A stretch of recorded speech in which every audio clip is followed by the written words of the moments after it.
Welcome to RSP Scout Talk with Russ Lande. I'm Matt Waldman. Russ, thanks again for joining me this week. This is going to be a fun show. Oh, there's no doubt. And I got to tell everybody I do these things, podcast, radio, whatever. Never anything better than the hour I get to talk ball with Matt. We have a lot of fun. We talk about subjects I think very few people dive into. And we talk about it from two totally different backgrounds, which I think helps us to sort of find a middle spot that's usually more correct than either of our points of view. Yeah, I would definitely agree with that. I look forward to this show all the time. I mean, and this is going to be one of those shows that is going to be so much fun to listen to your thoughts and your perspective on, because I've always get so much from being able to have these conversations with you. And that subject is, who are our guys? Like when we look at from a positional standpoint and from scouting players all these years, who are guys that we would build teams with? And conversely, who are guys that may be good football players, productive football players? Maybe that's the best way to put it, productive football players. But we would probably not draft or not want to build a team around, even though they may have success in other organizations. So let's start this off with just let's just start with the main position that everybody wants to know about is quarterback. Let's start with that. Who are some guys that we'll start with conversely, the converse part of it is like, who are guys that are good or recognized as productive, but you just would not want to have? And I think we have at least two of them in common. Yeah, I mean, it's funny because to me, there's Kyler Murray and Mariota, who I think we both agree with. And the funny part to me is Murray and Baker Mayfield is another one. Yeah. And that's partly because there's a similarity between the two, which to me is very frustrating, which is the lack of comfort in the pocket when things – and I don't like quarterbacks who aren't comfortable in the pocket. Yeah. I have a real – that's one of the things that I love and makes me comfortable with Lamar Jackson, even though, and we've talked about it a bunch, I hate his accuracy outside of a small area. I love the fact that within the pocket, he's generally very relaxed and he's never like jittery and jumping around. Whereas when I watch Murray and when I watch Mayfield, it almost seems that with Murray, it's more about when things change in front of him, when there's blitzes and different things he didn't expect. With Mayfield, it's just a matter of if it lasts beyond a second and a half in the pocket, he just gets jittery. Yeah. And I don't like quarterbacks who can't handle what's going on or sitting in the pocket, because while it's great to get out and make plays like Russell Wilson did or like Josh Allen does or Lamar Jackson, there is still a level, and I don't know where it is, of you must be able to function at a certain level within the pocket to at least give your offense a chance to succeed. And I just don't know if Murray can be that guy. It looks like Mayfield cannot be, based on the last 2 years of play, that you have to have a comfort level in the pocket. And that's also what I see a little bit with Mariota. Not so much a lack of comfort, but just a lack of, is he really a natural quarterback, or is he almost a great rare athlete who's a great human being, just sort of figuring it out as he goes, as opposed to being more of a Garoppolo or a Brady or a Rodgers, where it's the steps are planned, I know where my feet are going, I'm reading, I'm scanning, boom, the ball's out. And I don't see that with either of those three as often. Although Murray probably flashes it, I just don't see the consistency there. Yeah, and I'm so with you on this point, because when I look at Murray, when I would watch him at Oklahoma, the first thing that popped off to me was that he runs from and to every spot. And when I think of a quarterback managing the pocket, I want, whether you can run like he does, like what he does to be able to buy time, the fact that he can buy sometimes 6 to 8 seconds behind the line of scrimmage is unheard of. It's totally unbelievable.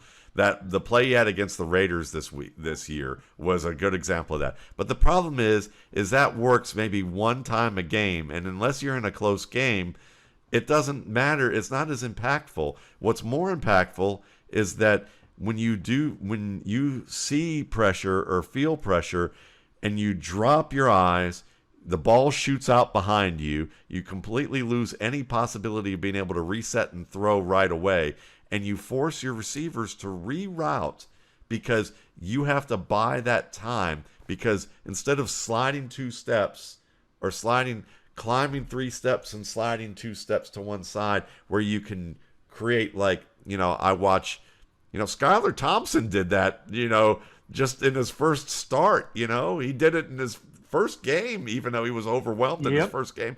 You see those types of things from even players like Russell Wilson can do that, who run a lot. Lamar does it great, but they can keep their receivers from having to reroute. They can continue along their break paths and be able to hit them in that second or third window. Kyler Murray can't do that because of how he reacts. It's all dynamic movement as opposed to refined movement. And well, I almost think, and this is something I've sort of, and we've talked about it at other positions, and I've talked about it ad nauseum with sort of people at conferences and stuff, which is coaches understand the ability to pull a rabbit out of the hat and make a rare play. But for coaches to be successful, they need consistency.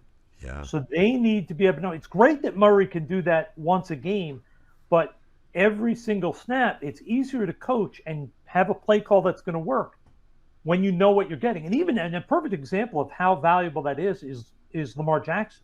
Yeah. Because Lamar, and we've talked about it at NLC, there are issues with him as a thrower. There's no question. But why is that offense so successful? Because they know exactly what he's elite at and where he struggles. They don't ask him to do much he's not good at. They let him focus on read it, get rid of the ball quickly because you're so smart. You're understanding everything you need to know. You can get the ball out so fast. Let's get it out quick on the short throws.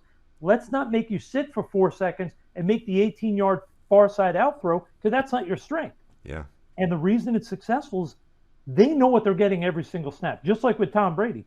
He's never going to win a race. He's never going to run for first downs. But you knew exactly what you got, which is a guy who can move, he can slide. He's rarely going to put the ball into a bad spot, and he's going to go through the field, and the moment he sees it, it's out.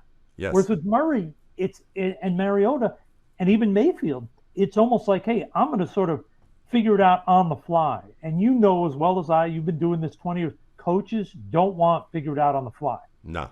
And one of the great things about this is that Mariota is a great example too for me, because the same pocket issues, but where he's different to me is there was a great analogy of I used to call it task oriented and creative, but then Mark Schofield, who used to, when he was writing for me, termed it into an article of baker versus chef, and how, like, if you're a chef, you kind of learn, you can do things on the fly and kind of add ingredients.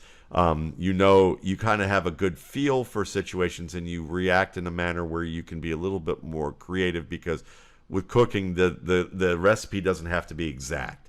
You can see when things happen that you can make adjustments, and you make good adjustments, and still the dish comes out good, and it's the dish you wanted it to be. Whereas with being a baker, everything has to be exact. If you don't have the exact amount of flour, the exact amount of water, it's not going to work. And Marcus Mariota, while he has the physical characteristics of a chef, he's really a baker in mentality.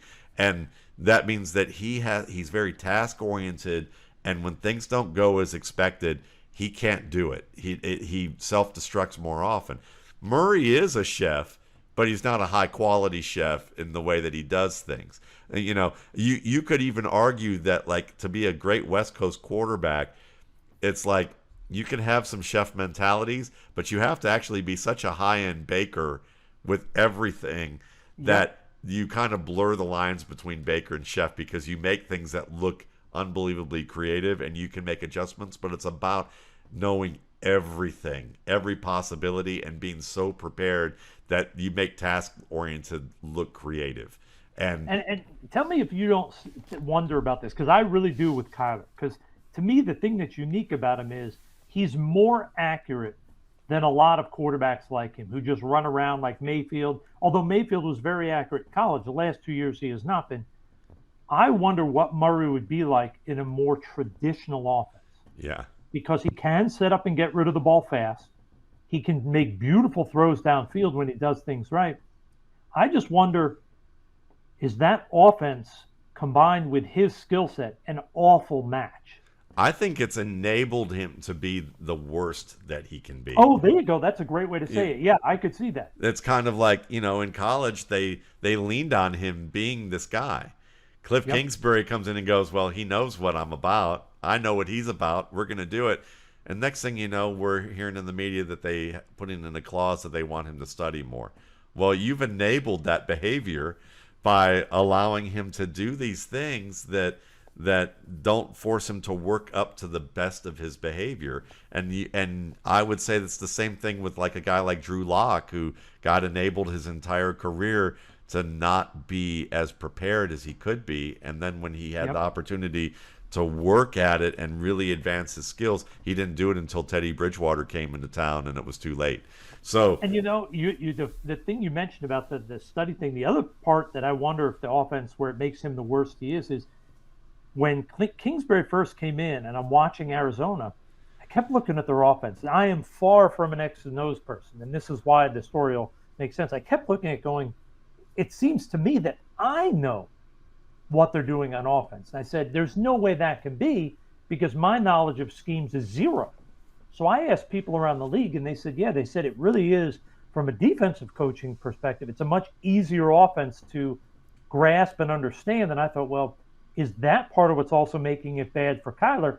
Because it's so basic for the defense that he can't do the quick stuff because they know what's coming. So he has to start dancing and running and moving in this, as opposed to if he were in a traditional, not traditional, but whatever you want to say, where an offense where there's multiple options, it's not as easy for the defense to read, that he might have his first and second read more consistently, as opposed to having to sit there and sort of run around like a chicken without his head to find guys that are open. Yeah, and I think that's a perfect way of describing it, because when you look at that offense, you'll see that, the way they use Rondale Moore is a perfect example. Rondale Moore, when he was at Purdue, you could put him in the slot. He'd have two-way goes, and his unbelievable quickness with releases and release work that he could do was special. I mean, like good enough or good enough to say that he could be a matchup problem on short and intermediate routes that went more than 5 yards beyond the line of scrimmage. But the first thing they do with him, they have Greg Dortch, who subs for Murray, and they're having him run screens, and that's working. But they're also having him run some short and intermediate routes where he actually has a literal stem to manipulate a defender and catch the ball on the run. Well, when it's time for Moore to come back, what do?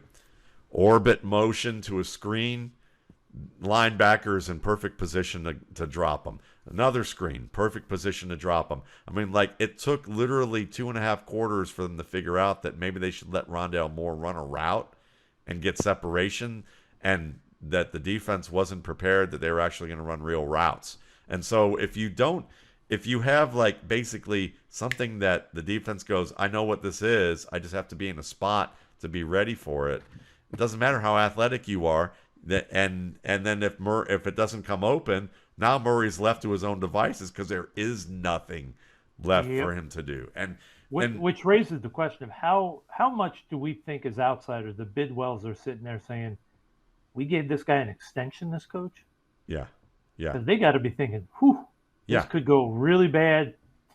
And the GM and the coach both getting extensions when, this ain't looking pretty so far. No, not at all. And when I look at a Mayfield, I mean, to me, what's interesting, or you look at Lamar Jackson, you talk about Lamar Jackson, and he would definitely be one of my guys, Russ, because even though I agree with you about the outside accuracy, I mean, and the velocity is not great on to those throws, the fact that you can compensate with him as a runner and he can get you 6, 8, 12, 14 yards untouched on perimeter runs to stretch the field horizontally and then let him stretch it vertically with his arm in the middle of the field where he's strong.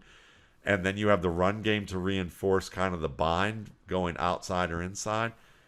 I would build around that. Like, to me, I mean, when they were considering Baker Mayfield that year, for me it was either that year or the year before. I don't remember which class Lamar was a part of, but I remember being on a Cleveland Browns show saying, you want Lamar Jackson. Like, get Lamar Jackson, get a good run game.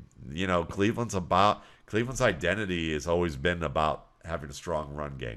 Be a good running team and have Lamar be that guy. And imagine Lamar Jackson, Nick Chubb, and Kareem Hunt, and what you Oh, could do with that offensive line to yep, to do what they do. It would be they would kill it. I mean, the Ravens are good at it. The Browns would be great at it. yep. No, it's one of those things. It's frustrating when, and given part of it is also there aren't that many quarterbacks, Yeah. so sometimes you're forced to play with what you have. But when you have a guy like Lamar or a guy like Brady, there's so many things above the shoulders that allow them to do things that just mere mortals can't. That you look at and say, okay, I may not love everything Lamar does or everything Brady does, but the package of what they can do phenomenally Yeah. because of physical and because of how strong they are above the shoulders, it allows you different things. And that's, to me, one of the things that I was talking last night on the class I teach. He asked me, he said, why would Deshaun Jackson, how is he going to help Baltimore? And I said, it's the easiest thing ever.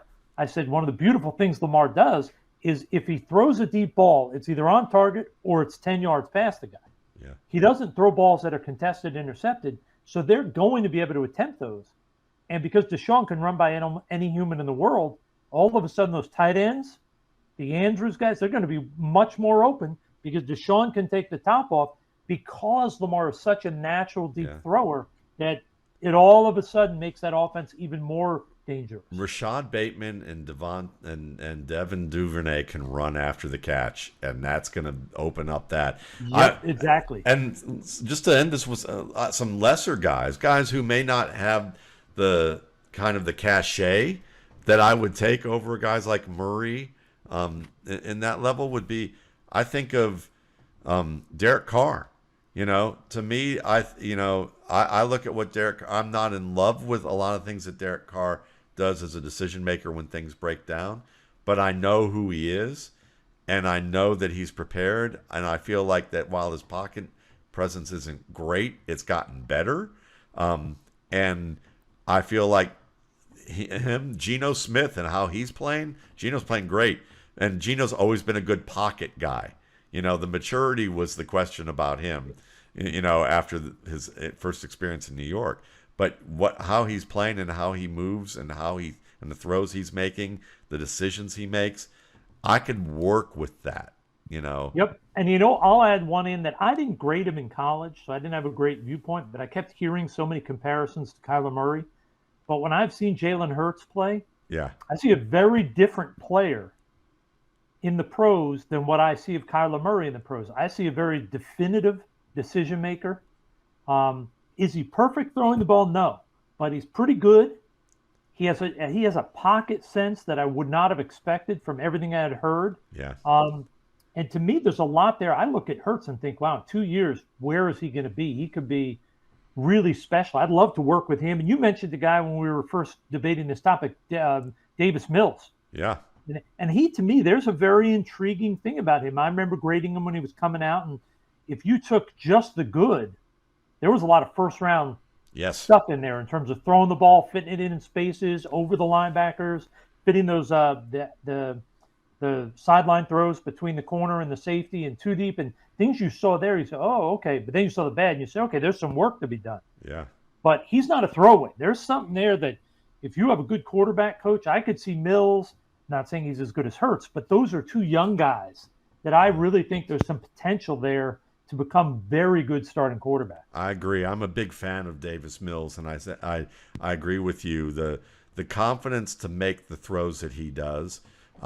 He's not afraid to. To me, players who can make tight window throws matter and do it with the high processing speed. Where I didn't like Baker Mayfield was that when I graded his accuracy and I looked at catchable accuracy versus pinpoint accuracy, he failed in the pinpoint, and it came down to me about he would wait that extra beat to confirm it was open, and that was where I was like, that's where he's going to wind up throwing slightly behind receivers, slightly above and ahead, and all around them in ways that's going to frustrate a guy going across the middle who's got tight coverage on him. And no doubt. And of course, Odell's daddy was not pleased with all that. So, but at the end of the day, let's move on to Let's move on to wide receiver, and I know it's a big topic because it's a lot of positions wrapped into one. But I'd love to know like some people who may not be your guys. And this, Well, I'll give you two. One's a receiver, one's a tight end, because I still remember, and I'm sure you do too, the year that Judy and Ruggs came out yes, of Alabama. I remember grading them, and I remember saying, "Gosh, they're interesting, but who's this other receiver, Smith?" And I thought he was a better player when the year that Ruggs and Judy were in the draft, and Smith had another year. I thought Smith was the better player. And part of it was I really didn't like Judy. And I'm not saying really didn't like he's undraftable. I'm not right, an idiot. right, But when I watch Judy run, I see a guy who's a little bit upright and a little bit robotic. And because of that, on the slight cut routes, like the post routes and the corners, he's fine because the stiffness doesn't really affect that ability to do it. But when he has to put a foot in the ground and run those really sharp, the digs and the comebacks and the stops, he looks a little bit like, hey, I've got to slow down. I've got to control myself. I've got to get myself. And he just doesn't look like a comfortable athlete at times. And the other guy to me is Noah Fant, the tight end when he came out, yeah, because to me, he's like a 20 or 30 pound heavier Judy in that he's even more upright. I mean, to me, he's an ultra upright, stiff, robotic. Now, he can run. Supposedly, he's a smart kid from everybody that I've ever spoken to, and he can catch. But he's so stiff, it makes it hard for him to catch if it's not within a close radius. So those are two guys, and I'm not trying to knock them as people, but as players, they're very frustrating because I want guys who are fluid. yeah. For me, if a receiver's stiff, he better just be rare and special in terms of just I can run away from people and I never drop the ball. And I don't see that with Judy. And with Fant, it just, to me, he's a good third, maybe a backup, but I don't want him starting as a tight end. I've been writing about this for the past 2 years in my fantasy columns, trying to describe to fantasy readers that there are two types of players on a spectrum, or two spectrum ends of the spectrum. There's what I call schemed players and matchup players, Yep. and the matchup players are like, you know, a Stephon Diggs or a DeAndre Hopkins who neither, you can say they're very different athletically, but they both on 3rd and 12 and they're matched up against Jalen Ramsey, you're still going to throw the ball to them. You're still going to target them. They'll find a way to get open. Yes. Noah Fant is the type of player that on 3rd and 12, unlike, say, Travis Kelce, you're not throwing the ball to him in that situation. Unless the defender falls down. Yes, you're creating a throwback screen. You're creating some sort of play action element where he's the only target and all your forces are marshaled to create space for him to make the catch. But he doesn't have to do anything other than run, Forrest, run when he gets the ball. And it's not to imply that he's not a smart guy. It's just that he doesn't integrate all his skills into his game in a manner where he can really process it that well without having some overthinking or underthinking on a play that drops off. And it's not about intelligence, as we've talked about. Ryan Fitzpatrick and Alex Smith are two of the most intelligent quarterbacks we've ever seen. But Brett Favre didn't know what a nickel was. But who would you have rather had, to integrate all these different elements and come up with a solution? You're going to want Favre. You and I have talked a bunch. Football intelligence is often different than intelligence. Yeah. So that's, I think, some of those guys, they run into the problem. They're so smart, but when it's lights are on and things are going a million miles an hour, they just don't have that reactionary instinct from what their brain is seeing to play to their athletic ability. And that's why, for me, the guys like DeAndre Hopkins, Cooper Kupp, and Michael Thomas, I mean, they're all great players, so I'll mention some less guys who are not as productive, but they fit what I love, or a Justin Jefferson, because they can play multiple positions. They have unbelievable quickness off the line. They're fluid, and they can get in the head of the defender with how they run routes. And they can make contested plays. They're physical football players who win in compressed areas. So I love guys like that. And an Alabama receiver I loved who I had just below the highest graded receiver I ever had, which was Jamar Chase, was Jalen Waddle. Because Waddle has that, he plays big, he plays tough, he's physical at the catch point. He may not box people out like, A.J. Brown, who I love, or Metcalf, but he can go, he times his leaps well. He knows how to adjust. He is an acrobat at the boundary. He has just perfect technique in that level. Whereas like guys that I don't really find that I'm as drawn to, a good example of it would be Gabe Davis. He's a good player, but to me, he's a player you've got to scheme, or you've got to get open, where you have like against the Rams game where they have the throwback to him off a play action where he acts like he's blocking down and gets open that way. Or you have to have a special quarterback or a good quarterback who will stand in there, take the hit, and have 3.5, 4 seconds to wait for him to outrun all three levels of the defense for him to win. And while that's a nice element, and if it's there and we can leverage that, I would be happy with it. But when the team decides that they're going to pay Kenny Golladay money for him, and expect him to be what Golladay wasn't, and then turned out to be what Golladay is right now, that would be me going in the room saying, no, spend our money elsewhere, please. Because and it's interesting you say that. It just, and I'll let you finish the thing. It's just interesting when you think that there are certain players where really, when you watch them a lot, it does really, scheme really plays a huge part of their ability to succeed. But you were finishing there. So. Yeah, and but I would rather have a guy like Juju Smith-Schuster, who isn't a speedster. But I know he's going to find the open area. I know that where we can scheme him, he's going to be worthwhile, because if the scheme doesn't work, he'll find a way to help us out anyway in multiple facets. Or a guy who no one really talks about, who isn't seen as a high-end receiver, but I think has been misused his entire career, is Josh Reynolds with Detroit. I would take Josh. Good football. Yeah, he is. When they were missing Amon-Ra St. Brown, the Detroit started to use him in the way that he starred at Texas A&M, which was as a boundary receiver and a red zone guy who can go up and win the ball from the defender. Instead, they use him as this like dig route slant, like inside kind of seam route player, and he's been fashioned into that from the McVay system. And they used him there, but McVay never used him as the guy that he was great at A&M. And I thought he was a near elite ball winner in that area. Oh, he was. Yep. Yeah. There's no doubt. And they flash that, but they don't use him that way. But to me, the fact that he learned to do one and they never use him in the other, it's just mind-boggling to me, because I think there's a starting receiver in this guy. And when they use him in that capacity, he's pretty good. I mean, so I would agree. Now I'll give you.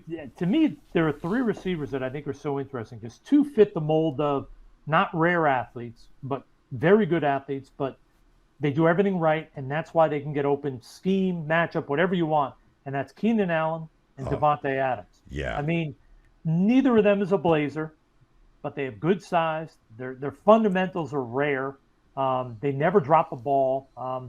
And those are guys I love to watch. And it's funny, because one of Keenan Allen's teammates is sort of the complete opposite, in that Mike Williams is not a guy you would say has to be schemed open, but he's not as fundamentally sound as the others. But the thing that he has is he's just such a weird contortionist that he doesn't have to be open. Yeah. And he's fun to watch, because now, given he gets hurt all the time, and that's sort of what held him back. But I love watching him and Keenan on the field together, because they have two guys who can get open anytime, or I shouldn't say get open, can make plays anytime. Because Keenan can get open, Mike can make a play, even if he's not open, because he'll just twist and turn and make these catches. But they're so different athletically. Yes. Yet they both can produce the same thing, which is they don't have to be schemed to make their plays. They can do it on their own, just in very different ways. I love that you bring up Mike Williams, because that contortionist, I joke around, he's like a vacuum cleaner with the extendable with that extendable arm, because he just sucks everything up. But the point that you bring up about him getting hurt all the time, you brought up Judy being the guy who plays kind of stiff and robotic. A guy who I love watching play and think is a fantastic player and couldn't wait for him to get his shot in New York, but can't stay healthy. And it was my concern in the scouting report. And I was hoping that it would work out this year because it seemed like it was heading in that direction, is Kadarius Toney. Kadarius Toney plays out of control. And that's part of the problem, is that when you watch him, he's unbelievably fluid. He makes great dynamic cuts. He is a nightmare to guard. He tracks the ball so well, but he gets so far out in front of his body with violent moves that he slips a lot. And you see the issues with that movement where you go, that is a soft tissue injury waiting to happen like every 15 plays, every 15 reps. And that's what's happened with him. I was hoping maybe it would get tamed a little bit. He would tame this as he would refine his game. But I just don't know whether that's the case. He's not even on the field right now because he can't stay on it. See, I'm wondering, because to me, one of two things is going to happen with him, which is in 3 years, he's out of football. Yeah. Or in 3 years, he'll have been cut by the Giants. He'll go to another team and get cut there because he'll blame the Giants on the Giants. Yes. But when the next thing happens and he gets cut within a year and a half, maybe he'll start to hear all the different things those coaches are saying. And on his third team, the light may go on and he realizes, I'm so good talent-wise, I don't have to be out of control. Yeah. Just play within myself.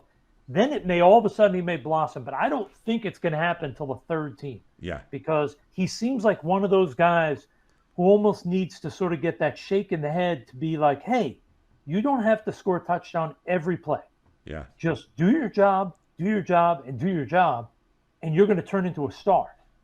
And I think what we have in common with the players we're looking at is that we like players who play within control, 100%. Players who have good route fundamentals, who are physical at the catch point in terms of at least being able to handle physical coverage and win. And speed is a nice to have, but not essential. And that's quickness more important than speed. Yes. They give you that short area quickness. Yes, all day, every day. That's exactly where I'm at, and that's why. I mean, you look at a lot of players on that level. And that's why, like, I would be glad to fail on a Dante Pettis, knowing that what I saw in his game, I would have been glad. There's other things that I would have to know to learn from to avoid a Dante Pettis, but a lot of things that he did fit that as a guy that would fail. Well, what's funny is the kid that reminds me of sort of the young version of what we're looking at, and I can't remember his name for the life of me, I think he's with Buffalo now, and they took him out of Boise State. I love Khalil Shakir. Yeah. He looks to me like a smaller version of Keenan Allen in terms of he's got short area quickness. Yeah. His routes are so precise, and if he doesn't make it, it's going to be one of those ones where I go, okay. That's on me, because every single trait that I love about what we're talking about, he has. Yeah. Emmanuel Sanders is a good example of a player that would be my guy because of, he'd be the speedier version. DeAndre Hopkins would be the slower version. And DeAndre Hopkins I love because receivers to me have to know the boundary between what's legal and what's not, and know how to push that envelope like this. And I've pissed off some high school defensive coaches who I've shown him Hopkins and Jalen Ramsey having a battle where they're literally both going past the line of what's legal, and seeing how epic of a matchup that was. And I remember this guy just going off and going, "You don't teach kids that." And I'm going, "You're right. You don't teach kids that. But adults need to learn it because this is how the league is. Oh And yeah. they need to know where the referee's positioned and with certain routes what they can get away with pulling and pushing Yep. and wrapping and giving a quick yank. Like if you want to watch, it's like those bad prison movies that we all have seen and want to watch, where you see how are they going to like create a weapon to like defend themselves or to like game the system to get what they want.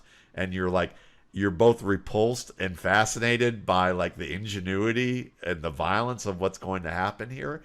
Watching these two guys go at it is like watching people who have the smarts Yep. to like and create things that you don't learn in school, you know. No, that's what you love when it's the corners or the receivers that are just a level above mentally. Yeah. They understand the little tricks Yeah. that can totally screw up the route or their ability. They can find a way to get open so easily because they understand the placement of an elbow and dropping an arm right as you hit a certain point freezes him and allows you to get out of your cut without anybody even knowing except you and him. Yeah. And those are the things that when you find a guy who knows how to do that or a coach that knows how to teach that, that's a keeper. Yeah, without a doubt. So let's go to the cornerbacks because that's we can go to the other side of the spectrum with some of those. I mean, I think of guys like, I can't remember his name, but he was a short little cornerback who played for the Buccaneers recently, like around the Calvin Johnson era. And I think with Detroit, I think he played with a couple of teams. I'll remember his name, but I like players who can be physical, who know how to kind of, withstand physicality, and to be able to win in terms of really timing the throw well, being able to know when to get up and get their hands around it. But a young guy who has that feel for me, who's developing, is Kendall Vildor of the Bears. I've always liked Kendall Vildor. I like his physicality. I like that. I think that he's getting better at the catch point, and there's a level of not the speediest guy, but really just kind of tracks routes well. And I think, and he's a good tackler. And I want guys who can kind of play the run, who can also stay tight with receivers and really time where the ball's going. Well, I always look back and remember, now he's out of the league now, but Brandon Flowers is one. And it's funny, two of the guys that I like now, one of them is always hurt, is Jason Barrett. When that little bugger is healthy, I mean, he's everything I want in a corner because he has the foot quickness, that agility. He not only can stay with the receivers, but he has that aggressive mentality of trying to make plays. And the other kid is the young kid that's starting for Buffalo, Dane Jackson. Yes. This is a kid I didn't know much about, but I went down to the Senior Bowl, and I'm watching this little kid, and he looks like a popsicle stick. He's so thin, but he plays like he's Mr. America. He's willing to put his hands on guys and cut guys off and squeeze them. He's physical. He's aggressive. That's what I want. I want corners. Don't get me wrong. We all want the 6'2" guys who can run 4.4 and are great agility, but there's one of those in the world. Yeah. You generally are either under 6 feet with good agility and explosiveness, or over 6 feet with length and good straight line speed, but not great agility. So you have to look at what you want, which is I want instinctive, physical, aggressive corners who are not afraid to go for the ball. And to me, instincts are a big part of it. I always remember being told by coaches that there are some guys you're going to find that are great athletes, are great in coverage. And one of them I always think of is Terrence Newman. He was phenomenal at staying with guys, always there, which led to a lot of quarterbacks not throwing the ball. But when they did throw it, he didn't make a lot of plays on the ball. He was often one of those guys who was right there, but didn't have that final instinct to reach in front and break the pass up. Yeah. So, and he was a good player. I'm not saying that he wasn't. But to me, those guys that have that instinct, that raw, just Casey Hayward's another example. Yeah. The guy that's not a great athlete, but he's got an instinct and awareness.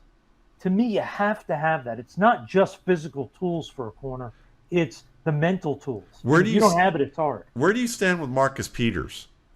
I like Marcus. He's a little bit stiff, and he's a little almost over aggressive. Yes. And I think part of that is, I think part of it's the issues he had in college, getting benched, getting kicked out, and he's got a little chip on his shoulder, like I'm going to prove to everybody that I'm good enough. If he didn't have that attitude, I don't know if he'd make it. Yeah. You know what I mean? It's like, because he's not a 4-4 guy. When he has to turn and run, the real fast guys sometimes can pull away. There's a lot to like there. I just get very nervous about, he's the type of guy that going against a Rodgers or a Russell Wilson when he was playing well, or a Brady, they can take advantage because he's so aggressive. You can hit him with a hard pump, and especially if early in the game you throw 2 or 3 stop routes, the third time in a key spot you do stop and go, Peters will be chewing up the grass where he fell down because he started to break, and that guy's 40 yards behind him when he catches a touchdown. Yeah. And I like Peters, but that's the risk you run against the elite quarterbacks. They'll set you up all game with the quick little stops, the outs, the digs, and then all of a sudden it's boom, and I'm out of here, and Peters bites, and yeah. So he's a guy I like that I wouldn't build around, and that's why he's hard to build around. Yeah, he is. Yes, that's a good example. Let's go to linebacker with this one because, for me, guys that I tend to like, Russ, are like Pete Warner and Eric Kendricks. I like guys like who they can cover, but they will fill the run, and they can get that job done. They may not be the most physical guys, but they really have a good feel for coverage lanes. And Kendricks to me has that skill, and there's a little bit of like Kendricks can disguise his intentions. And there's some things about the way that he baits players. And also there's a gamesmanship to him where I've seen him draw penalties that were not penalties, but create situations where he knew he had no chance to be in the play, but draw holding penalties. I saw it against the Cowboys on a Monday night game like a few years ago, where literally he had no shot of tackling Ezekiel Elliott. Like, he was not even, his angle was awful. There's no way it was going to happen. And he was getting blocked. But instead of just running out the play, he play acted as if he got thrown down to the ground. Wasn't even remote, and they called the penalty. And it saved, I believe it either saved a touchdown or like a big play run. And I just remember laughing and thinking, if there's a guy I want playing like inside linebacker for me, Eric Kendricks is at the top of the list. It's funny. There are 2 guys I really like, one of whom I would build around completely, one I wouldn't build around even though I love him. So the first guy that I love and I build around is Miles Jack, because there are so few guys athletically that it really isn't a challenge to cover running backs and tight ends. Now, given the Kelceys, who are 6'5", he's just not as tall, but athletically he can stay with any of them. He can do whatever he wants in coverage. He can go sideline to sideline. He's not overly physical, coming up and blowing up plays. He'll make tackles. And then, like you mentioned, you don't have to be a violent player anymore. You can't be almost. Yeah. If you get too violent, you cross the line and you're out of the game. But I love Miles because, like you said, in the NFL and coverage, if you can't cover as a linebacker, how do I play you? Yeah. It's a real liability. Whereas the other kid I like, that's his issue, is Perriman, Denzel Perriman. Yes. Love Perriman because he plays with an attitude. He's super instinctive. He attacks the play. And in zone, he's fine. Because in zone, he can sit there, read the play in front of him, and go. But he's so stiff that when he has to just change directions, or he's just running towards the play and realizes, oops, I bit, there's no recovery. There's no just, I can get back. And I love him to death. I wouldn't build around him because of that limitation in coverage, but I love the mentality he brings to the field. If I had a Miles Jack next to him, I might be willing to say, okay, I'll play him because he can help make up. But if I had him and I had to play another guy that was limited in coverage, then I'm really screwed. So you can only have one guy like Denzel that's on the field at linebacker at a time, whereas with Miles Jack, I can have as many as I want. Yeah, that makes sense. And it's interesting because a guy who's athletic like Miles Jack, who, now it's kind of come to bear. If I said this a couple years ago, it would be more compelling. But now I think it's been found out as Deion Jones. Like, to me, Deion Jones was a guy that I would not build around.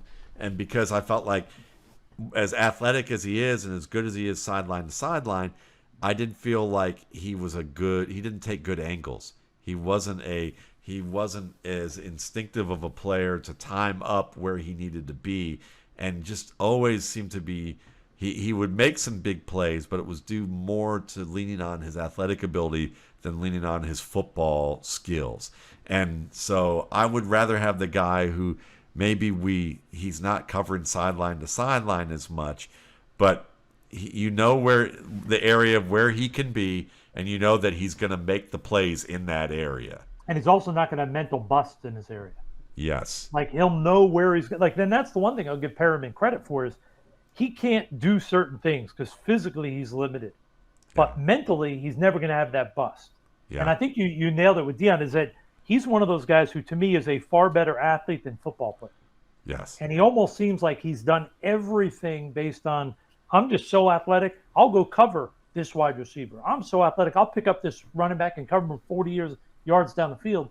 But you know what? If two guys line up near each other and I got to figure out which one to go with, or if I got to sift through traffic, I'm not going to understand the angles or the blockers that are around, and I'm just screwed. Yeah. And those guys are very hard to build around because it's hard to build around a guy who you don't know if he's going to do it. Like we talk about the same thing every time a certain thing happens. You want consistency. Yeah. I mean, there's a player that probably isn't going to stay in the NFL that who intrigues me because I think he's a smart player.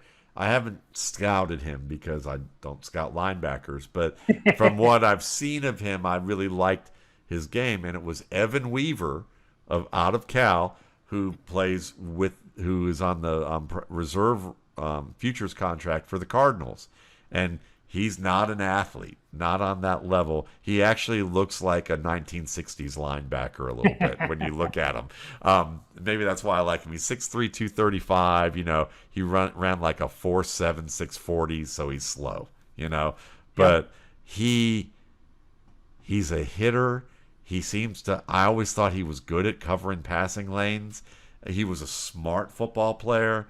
He's one of those guys that I would like to see what was about him. Was it that he just couldn't athletically hold up, or was it that they just liked athletes more because the Cardinals seem to be into Cliff seems to like those athletes that pop. Oh yeah, I mean, and not all of them play. Like Isaiah Simmons, doesn't do a whole lot. Yeah, I'll tell you that it's funny. The one thing that I thought of as we're talking about this is the trend of the past 5 or 7 years is taking the big safety in college, like Landon Collins, and putting him at linebacker. Yeah. And most of them don't work. But the one thing that intrigues me is I almost think, hey, if a kid gets to college and he's playing safety and he realizes, I'm not a great athlete. I'm hanging on by a thread at safety. Maybe early in your college career, either you or maybe the coaches realize it and move you to linebacker. And if you look at what the Chargers ended up with, the Tranquil kid, that was a kid that got to college as a safety, played safety, I think his first year or year and a half. And I think they all realized this is not going to end well because you're going to get embarrassed in space if you get pinned on a receiver. They moved him up and played him in the box because I think part of the issue, and I know we're going on a slight tangent here, it's all right, but part of the issue when you take those safeties and try to put them in the box in the NFL, they've never been in the box. Yes. So it's earth-shattering to them how fast things go, and by the time they learn, they haven't learned quick enough and they're cut. Yeah. Whereas a kid like Tranquil, it happened in college. He got 2 years of bouncing around in the box to start to understand the speed and what goes on, to where even though he's still learning the position, he's far ahead of the guys like Landon Collins who have been doing it longer, but they didn't do it before they got to the NFL, where you just don't have the learning time because, hey, it's next week, it's next opponent. There's not as much development of backup players in the NFL. Yeah, it's like you better be doing that on your own, and when it's time for you to play, you better be ready, or else your shot's over. Yeah, it's too important. So I get that. Yeah, I love those. So let's go on the other side of the ball. Well, do you have another person you wanted to bring up? No. I would say, because I mentioned guys I'm not a fan of. Yeah. Landon Collins, and the John Abram for the Raiders. Oh yeah. Yeah, I mean, and I love, and I hate saying that because from what I know, he may be the best kid there is. I mean, just Yeah. like Yeah. check every box as a human being and everything. He's the guy that would have benefited from as a sophomore, someone saying, "You're going to play Will." Yes. Because if he Yes. was in the box and he was 10 or 15 pounds heavier and it adjusted to it, because he's a striker, he can run through traffic, but he's never been in the box. So it's a learning experience. Whereas when he's at safety, now, is he fine when he's sitting back and he's in cover two or he's a deep center fielder? Fine. But when he gets pinned where he has to cover man to man, Yeah. that is a matchup disaster. And in today's NFL, when you put a safety who can't cover man to man or at least get you by, Yeah. that's a real mismatch the offenses identify. And I hate to say it, but that to me that's one of the guys I look at and say, ooh, if he's playing safety for you, you better watch out. Yes, and I totally agree. And I'm going to go with a player who's just not working out, and we both loved him. And I Grant Delpit. Oh, I'm yeah. watching Grant this Grant did not play well this weekend. I thought the tackling issues. Well, he had a bad ankle. He's an instinctive player. There's a lot of dynamic things he does, but the problem that seems to be there is the discipline to play discipline-focused football, assignment-sound football. He seems to have issues with that, and he leans too much and plays out of control. And that out of control aspect of his game has just gone too far to the point that, I mean, literally watching him fall down and a tight end score on a play that had no business, or taking himself out of position for an end around to Tyquan Thornton, and just looking at that and saying, you're on top of missing the occasional tackle, you're not. Maybe if the Browns didn't play a too deep shell a lot and said, we're going to be aggressive and we're going to use you as an attacking Troy Polamalu-esque player and leverage those strengths. But in order to do that, you have to be sound everywhere else for him to pop. And they don't have that defense, and we're not in an era of the league where you can run that kind of defense with success. So he's just mismatched, and he doesn't have the skills to do what needs to be done. So disappointing, because, I mean, we talked about him the year he came out. I mean, this is a kid that, the missed tackles were an issue, but, I mean, there were very few safeties I had seen in the probably 5 years prior to him that showed me the ability to, even from just a sole center field alignment, get all the way to the sideline and help in coverage.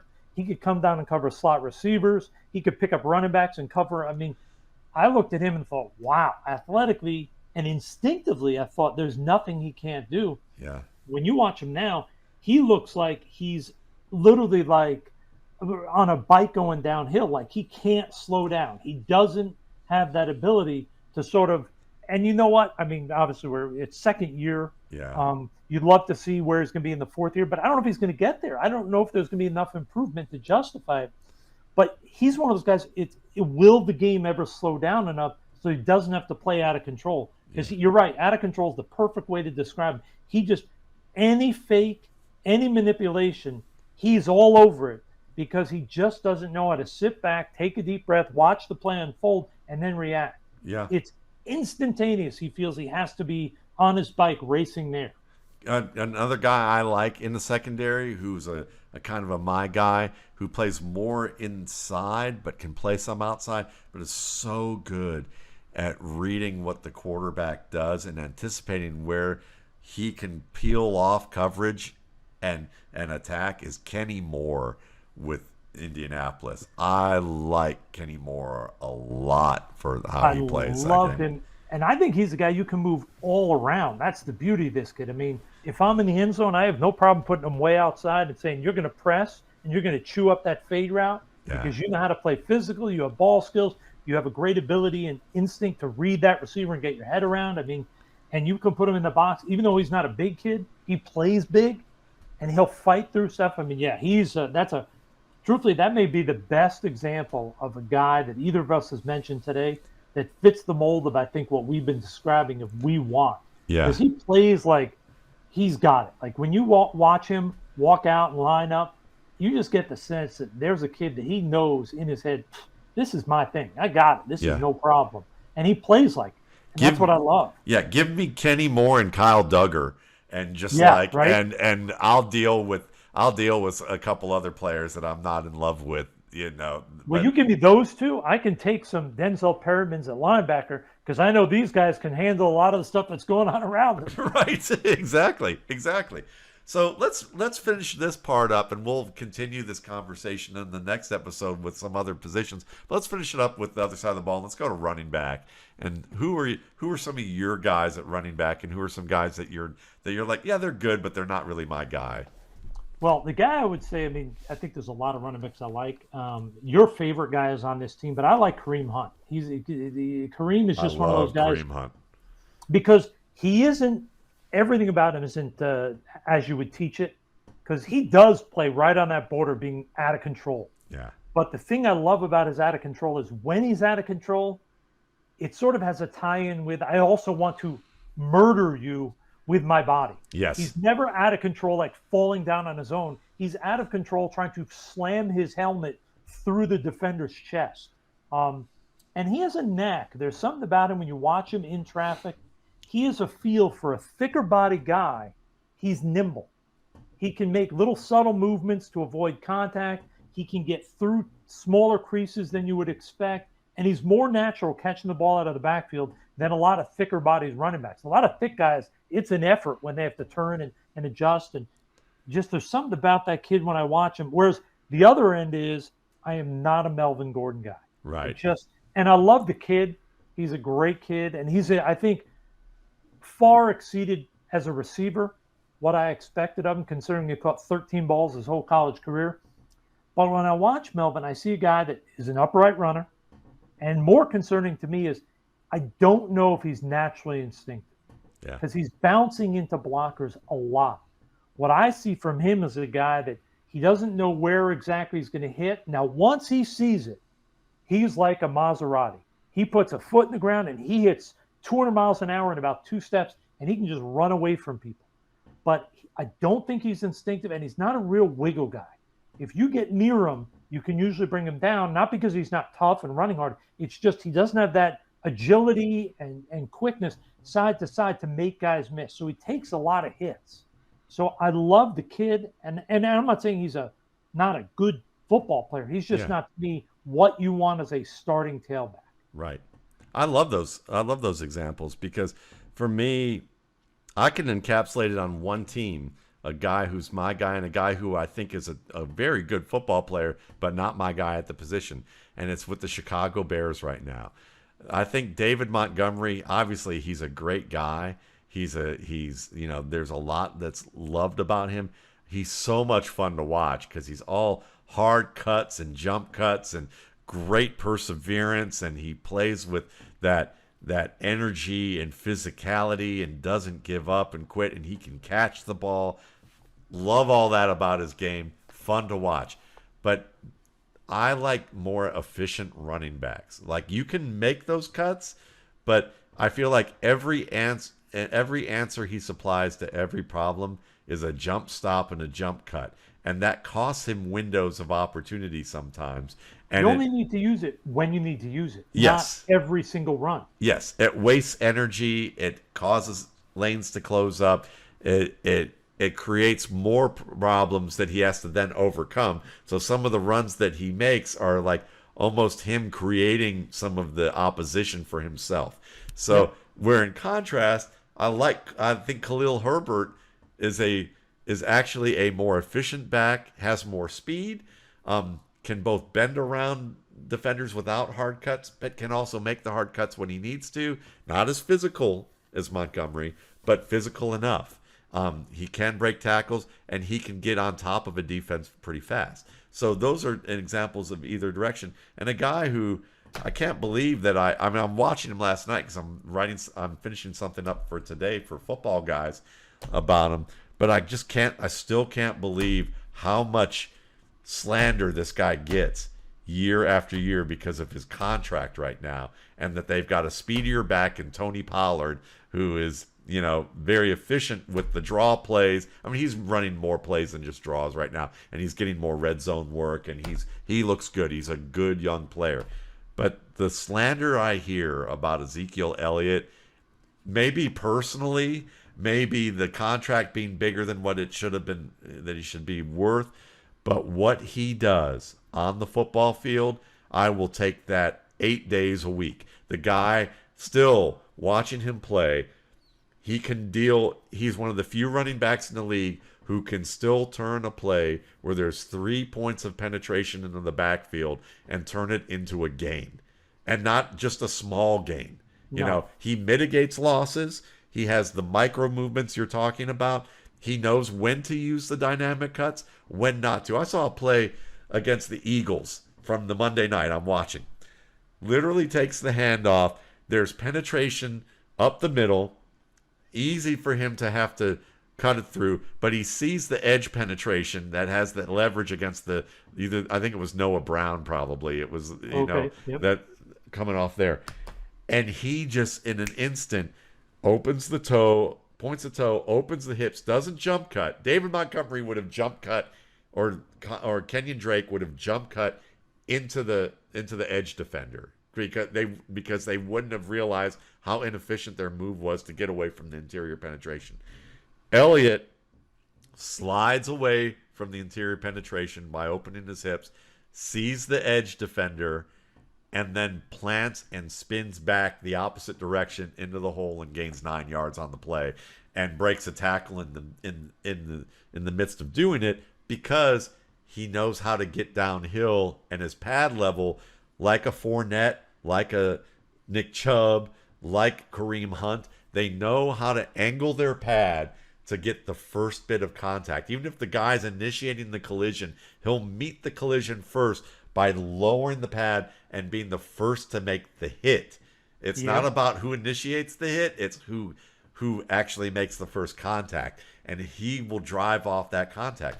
And when I watch Elliott, he may be a tick slower than what he was, and it may look like he's running in slow motion a little bit, but gain after gain, I'm watching 4 yards, 5 yards, 7 yards, 10 yards, and doing it in situations that Tony Pollard is not doing it in.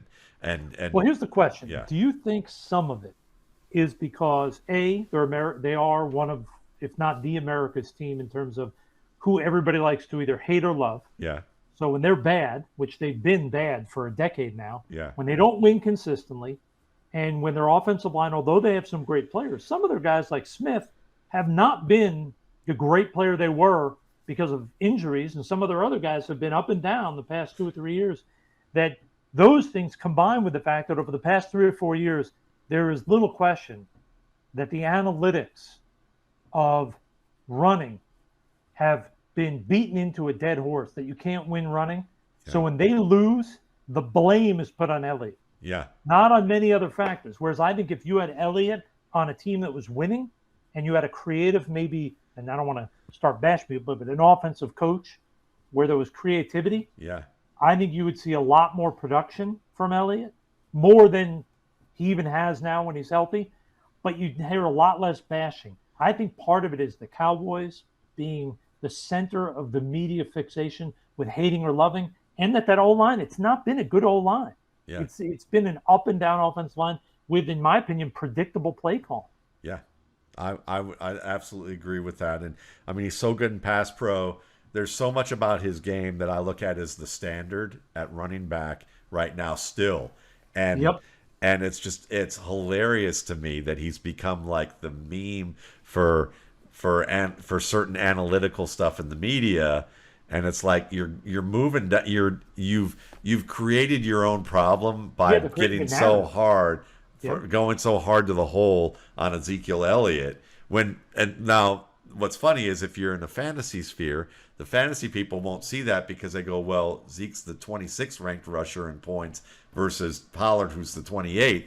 But if you look at carries right now, Ezekiel Elliott is 6th or 7th in the NFL in carries, and the difference between all the other backs ahead of him is that all of them have a quarterback right now. All of them have a quarterback and had at least 2 receivers who were decent. He didn't have Gallup until last week, and he hasn't had Prescott but 1 week.